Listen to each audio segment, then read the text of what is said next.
Ikutin aku yuk, cobain makanan dari Chugeni. Mulai dari makanan Korea dan Asian food. Mereka udah berdiri dari tahun 2020 loh. Jadi soal rasa udah pasti autentik. Di sini Putri order beberapa menu yang best seller. makanan di sini start di harga 10 ribuan aja loh. Pelayanannya juga ramah-ramah. Nah, ini dia pesanan kita udah sampai. Langsung aja kita markicop. Mari kita coba.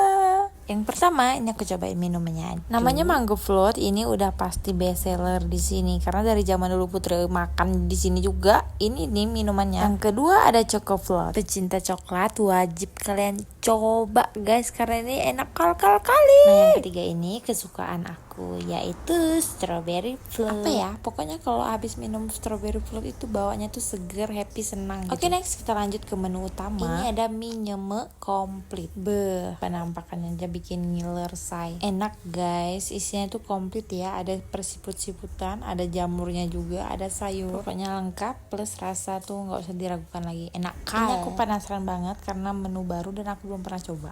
Namanya enoki crispy balado. Kalau kalian nggak mau makan yang berat-berat, kalian bisa cobain yang ini guys. Menu selanjutnya ini tuh paket hemat. Namanya kondoki Chugeni. Satu porsinya kalian akan dapetin tteokbokki plus hotang isi mozzarella guys. Best combo banget nih guys. Tinggal dicocol sama kuah tteokbokki yang rasanya Korea banget. Sumpah ini kuahnya enak banget. Isiannya tuh ada enoki, ada tteokbokki plus ada odengnya guys. Jadi buat pecinta makanan Korea, aku rekomendasikan ini. Yang terakhir ini adalah menu legendnya Chugeni yaitu kondok. Favorit aku tuh rasa green tea mix coklat guys. Kalian wajib coba combo 2 ini. Ini adalah menu terbest seller mereka yang udah legend banget di Chugeni. Aku aja dulu pertama order ya kondok ini guys karena nggak ada dua. Nggak pelit topping, nggak pelit isi. Kalian bisa lihat itu gedong. Jadi guys, just mampir ke Chugeni Eatery. Alamatnya di Simpang 3 Bandar Meriah. Atau bisa langsung cek Instagramnya Chugeni Eatery.